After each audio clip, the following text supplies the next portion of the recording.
नमस्ते। कक्षा 7 स्वमूल्यांकन प्रश्न संख्या 158 हिंदी साहित्य। दिए गए कथन का आशय स्पष्ट करें। आंखें तो सभी के पास होती हैं, पर यथार्थ को समझने की दृष्टि भी सबके पास हो जरूरी नहीं। ये प्रश्न संख्या 155 में है।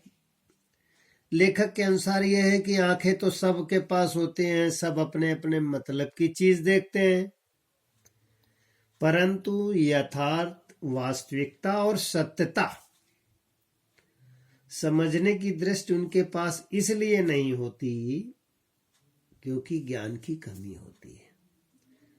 ये जरूरी नहीं कि पढ़ा लिखा ही व्यक्ति ज्ञानवान होता है, बल्कि अनपढ़ भी कभी कभी ज्यादा ज्ञानवान होता है, क्योंकि कहा भी गया है कि पढ़ा लिखा से ज्यादा कढ़ा व्यक्ति जो अनपढ़ होता है वो ज्यादा समझदार होता है।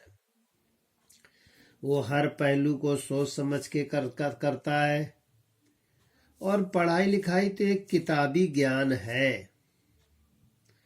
उस ज्ञान को पाना तो सरल है, लेकिन प्रयोगात्मक रूप में करना बड़ा कठिन है। प्रश्न संख्या 158 में उत्तर नंबर 4। प्रश्न इस प्रकार है। अपने देश की समृद्ध कला और संस्कृति पर हमें गर्व है। हमारा भारत देश प्राचीन धर्मों का, सनातन धर्मों को चलाने वाला जगत गुरु के नाम से जाना जाता था। कलाएं समृद्धशाली इसलिए होती हैं कि यहाँ विद्वान व्यक्ति थे, और संस्कृतियां इसलिए सर्वमान है। प्रश्न संख्या 152 में है। इसका उत्तर इस प्रकार है। 152 पैराग्राफ नंबर 2। अपने देश की समृद्ध कला और संस्कृति पर हमें गर्व है। अंतरराष्ट्रीय जगत में हमारी अलग पहचान है। जहां एक ओर हमारे देश में अनेक भिन्नताएं हैं, वहीं कला के रंगों की गहराई भी है। ध्यान से देखें तो हमारी संस्कृति एक विशाल कलात्मक वटवृक्ष है। वटवृक्ष वह होता है जिसकी डालों से ही जड़ें निकलती हैं। थोड़े दिनों बाद यह पहचानना बड़ा मुश्किल है कि क्या इसी जड़ से ही वृक्ष बना है। वैसे तो वटवृक्ष के नीचे गौतम बुद्ध को भी सारनाथ में ज्ञान प्राप्त हुआ। इसकी हर डाली पर, हर पत्ते पे अलग रंग की खुशनुमा महक है। इसकी हर शाखा की जड़ें जमीन में बड़ी गंभीर गहराइयों के साथ धसी हुई है। इस विराट संस्कृत की कलात्मक गहराइयों का परिचय हमारे गर्व को बढ़ाता है। साथ ही नहीं, पीढ़ी का इससे जुड़ना कला को अमरत्व प्रदान करता है। हर मनुष्य के भीतर चित्र बनाने की एक स्वाभाविक इच्छा रहती है। वह अपनी कल्पनाओं और भावनाओं को साकार करने के लिए शब्दों से भी पहले चित्रों का सहारा लेता है। प्रश्न संख्या 159।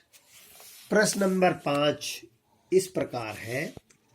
तंजावुर कलाकृतियों पर एक टिप्पणी लिखिए। इसका उत्तर है प्रश्न संख्या 153 में, जो इस प्रकार है। पैराग्राफ नंबर 3 में, इन कलाकृतियों का मूल फलक कटहल की लकड़ी से बना होता है। मूल फलक पर गोंद से पत्तों को चिपकाकर सूती कपड़ा जमाया जाता है। सूती कपड़े पर चूने के पत्थर का लेप किया जाता है। इस सतह को चिकने पत्थर या सीप से घिसकर समतल बनाया जाता है। पूरा चित्र उकेर लेने के पश्चात जिन स्थानों पर रंगीन पत्थर या रत्नों के रंग को भरना है, उन्हें खाली छोड़ दिया जाता है। बाद में कच्चे चूने के पत्थर और गोंद के महीन मिश्रण को खाली स्थान पर भरकर उसके ऊपर रत्नों और कीमती पत्थरों की जड़ाई की जाती है। रत्नों के किनारों पर सोने के वर्क को इमली की गोंद से चिपकाया जाता है। जड़ाओं का काम पूरा हो जाने पर बनस्पत से तैयार रंगों की सहायता से नरम ब्रश द्वारा कलाकृतियों को पूरा किया जाता है। विद्यार्थी स्वमूल्यांकन 5 प्रश्न करेंगे और याद भी करेंगे।